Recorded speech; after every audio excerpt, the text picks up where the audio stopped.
स्वागत है मेरी फेरी टेल एडवेंचर में।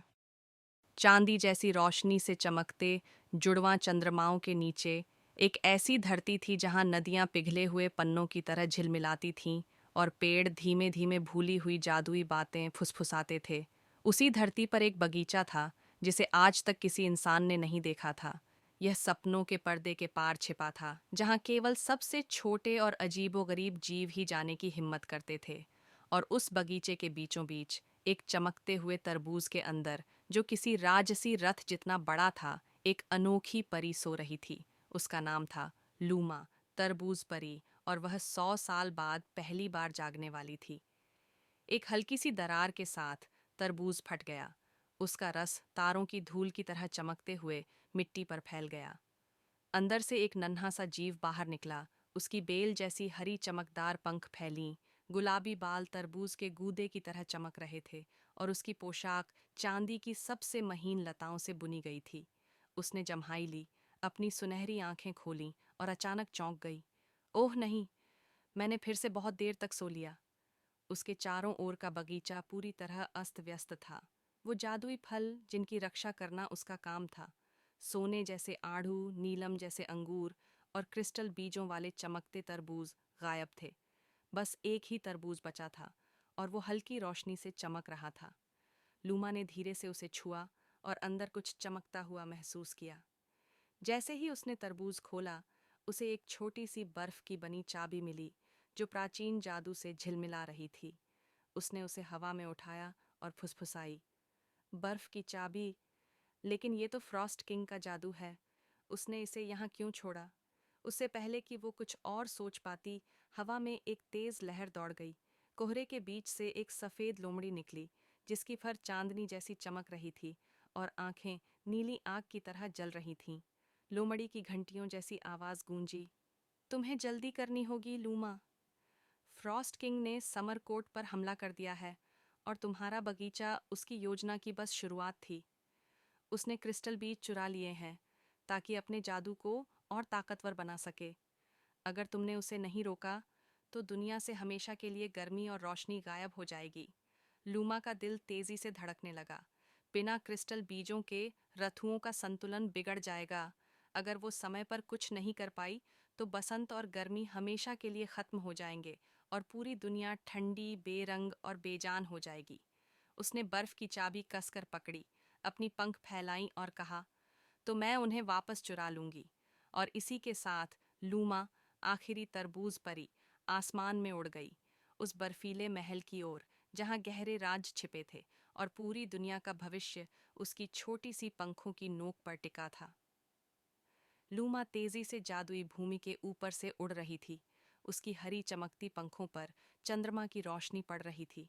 नीचे दुनिया पहले ही बदलने लगी थी। जो खेत सोने जैसे चमकते थे, अब उन पर बर्फ की परत जम गई थी। नदियां जो जीवन से भरी रहती थीं, अब ठोस चांदी जैसी जमी हुई थीं। उसने बर्फ की चाबी और कसकर पकड़ ली। फ्रॉस्ट किंग को रोकना ही होगा। जैसे ही उसका महल नजर आया, आसमान में काले बादल छा गए। जुड़वां चंद्रमा अब ढक चुके थे और हवा ठंडे जादू से भर गई थी। दूर एक अंतहीन बर्फीले रेगिस्तान के बीच शाश्वत बर्फ का महल खड़ा था। उसके गगनचुंबी स्तंभ बर्फ की विशाल ग्लेशियर जैसी धाराओं से बने थे, और दरवाजे जमी हुई बिजली से तराशे गए थे। महल के द्वार पर खड़े थे दो विशाल बर्फीले भेड़िए, जिनकी आंखें उसी नीली ज्वाला से जल रही थीं जैसी सफेद लोमड़ी की थीं। लूमा जानती थी कि वो अकेले उनका मुकाबला नहीं कर सकती। उसे किसी की मदद चाहिए थी। उसने अपने थैले से एक जादुई तरबूज का बीज निकाला और एक रहस्यमयी मंत्र फुसफुसाया।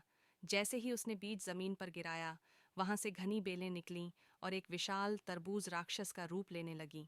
उसकी लताएं लंबी और घुमावदार थीं, और उसकी आंखें जलते हुए जुगनुओं जैसी चमक रही थीं। तरबूज गोलेम, उन्हें रोक दो, लूमा ने आदेश दिया। तरबूज गोलेम जोर से गरजा और तेजी से लुढ़कते हुए बर्फीले भेड़ियों की ओर बढ़ा। भेड़िए लपके, लेकिन गोलेम की मजबूत लताओं ने उन्हें पीछे धकेल दिया। लूमा ने मौका देखा और तेजी से उड़ते हुए महल के द्वार पर पहुंच गई। उसने बर्फ की चाबी ताले में डाली। क्लिक! भारी दरवाजे खुल गए और अंदर एक चमचमाती हुई बर्फीली गली थी। दोनों ओर जमी हुई परियों, कल्पित बौनों और अग्निजीवों की मूर्तियां खड़ी थीं।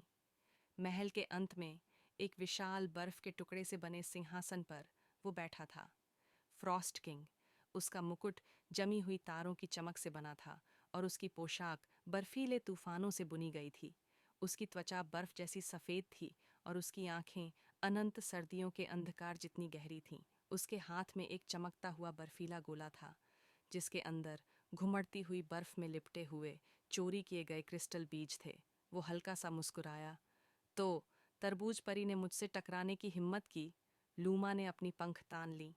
बीज लौटाओ फ्रॉस्ट किंग, अगर तुमने ऐसा नहीं किया तो पूरी दुनिया का संतुलन टूट जाएगा। वो हंसा। संतुलन एक भ्रम है।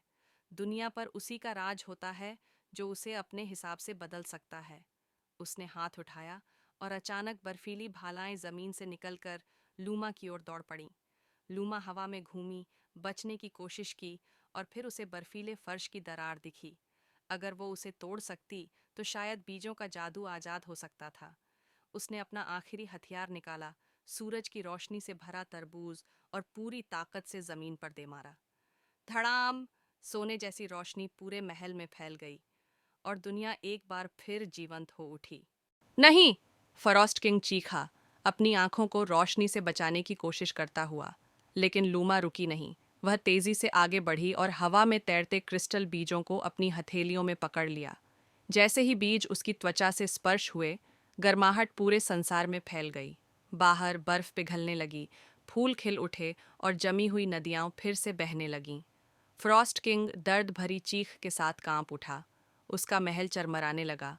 सदियों से खड़ी बर्फीली दीवारें अब पिघलने लगी थीं। उसने गुस्से में गरजते हुए कहा, तुम्हें इसका अंजाम भुगतना पड़ेगा परी। लेकिन लूमा बस मुस्कुराई। अगली बार तरबूज परी से टकराने की गलती मत करना।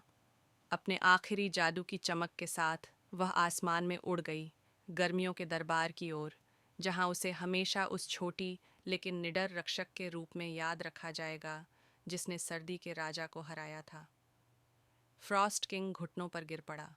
उसका विशाल शक्तिशाली महल अब दरारों से भर चुका था और उसके चारों ओर की बर्फीली दीवारें पिघल रही थीं। सदियों से जमा बर्फ का भार अब खुद उसके साम्राज्य को तोड़ने लगा था। जो सांस कभी हवा को जमा देती थी, अब वह खुद भारी और कमजोर हो चुकी थी। लूमा उसके ऊपर हवा में तैर रही थी। उसकी नन्ही परछाई सुनहरी रोशनी में चमक रही थी। क्रिस्टल बीजों से फैली गर्मी अब पूरे संसार में फैल रही थी। जो नदियाँ जम चुकी थीं, वे फिर से बहने लगीं। पेड़ जो मुरझा चुके थे, अब नई हरी पत्तियों से लदने लगे थे, और जहाँ सिर्फ बर्फ हुआ करती थी, वहाँ अब रंग बिरंगे फूल खिलने लगे थे। फ्रॉस्ट किंग ने अपनी फीकी पड़ चुकी नीली आंखों से उसकी ओर देखा। तुमने मेरे बनाए हुए सब कुछ खत्म कर दिया। उसकी आवाज़ में निराशा झलक रही थी। लूमा ने उसकी आंखों में देखा। उसकी आवाज़ शांत लेकिन अडिग थी।